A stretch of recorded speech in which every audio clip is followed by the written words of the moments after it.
The Delhi-Jaipur highway was a ribbon of black ink stretched through the night, humming with the sounds of trucks, SUVs, and the occasional overworked sedan. But between kilometer markers 218 and 223, there was a stretch that locals avoided once the sun dipped below the Aravalli Hills. No shops, no lights. Just fields, silence, and something more. Whispers, stories, disappearances. Over the last 3 months, reports had stacked up.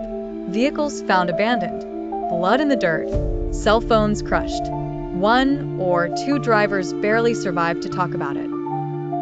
Always the same story. Spikes on the road, engine failure, darkness swallowing the highway, and men with machetes and covered faces. Locals had names for them. Raat, Shaitaan, the devils of the night. In truth, they were just men. Gangs. 4 of them operating out of a decrepit warehouse 10 kilometers off the main road. They worked in shifts, cycling motorcycles with no headlights and laying traps. They killed when they had to, and when they didn't, they just stole everything: gold, cash, shoes, phones, even clothes. On March 3rd, 2025, around 11:30 p.m., the Verma family was headed toward Jaipur for a wedding. White Toyota Fortuner, Delhi plates. A man named Ravi was driving. His wife Nisha sat beside him. In the back, his younger brother Kunal and their 2 kids, Neil and Anaya, were dozing off. They never saw the nails. The tire blew. The car skidded, spun out, flipped once, and landed nose first in a ditch. Steam hissed from the hood. Blood painted the cracked windshield. Within minutes, the gang was there. 7 men, faces wrapped in cloth, eyes glinting with thrill. The leader, Raka, kicked the shattered window. Dead, he smirked. All of them. Kavi, the youngest, hesitated. Even the kids? Dead is dead. Take their stuff. And they did. Ripped earrings off ears, pulled gold bangles from broken wrists.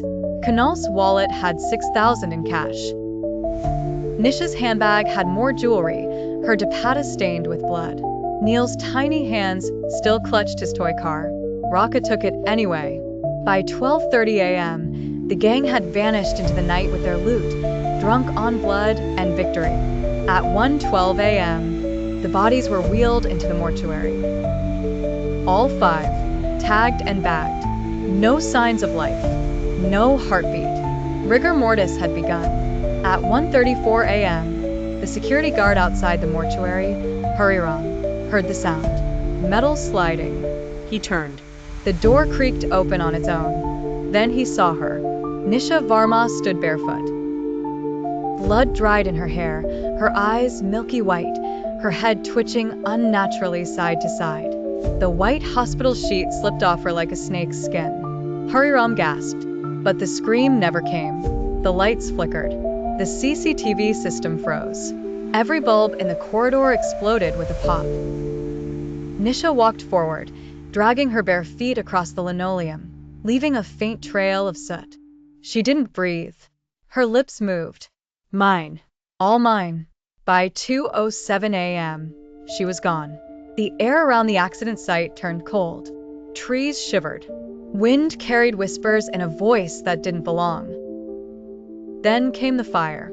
Blue flames danced across the broken vehicle. From the ruins, shapes formed. Neil. Anaya. Kunal. Their spirits rose, tethered to her like smoke threads, their eyes vacant but aware. She walked, not with feet, but with purpose, across dirt, over thorn and stone, toward the gang's hideout. The warehouse sat in darkness. Inside, the gang celebrated. Booze flowed. The loot was divided. The kids' gold chains were tossed like junk. Nisha's Mangalsutra dangled from Raka's rearview mirror.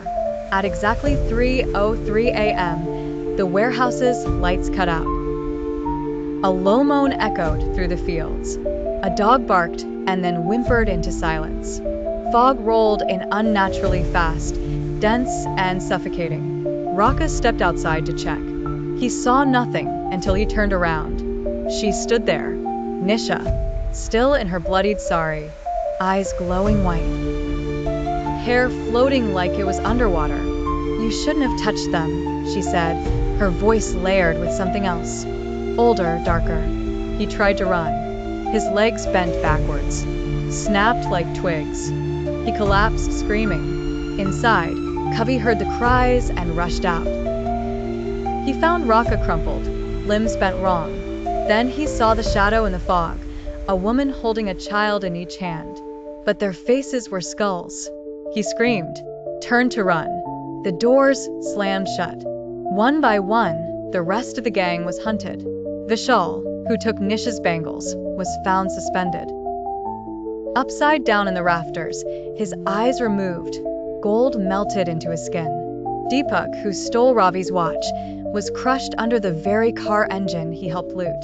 It appeared in his bed, still dripping oil. Covey tried to confess. He dropped to his knees and begged, hands shaking, praying to gods he hadn't spoken to in years. Nisha appeared before him, her face half-burned, one eye dangling, but her voice calm. "You didn't kill. You just watched. That's worse." He aged in seconds. Hair turned white, skin shriveled. He died with his mouth open, eyes frozen in horror. By sunrise, the warehouse was empty. The loot was gone. Only the car toy remained, placed neatly at the entrance.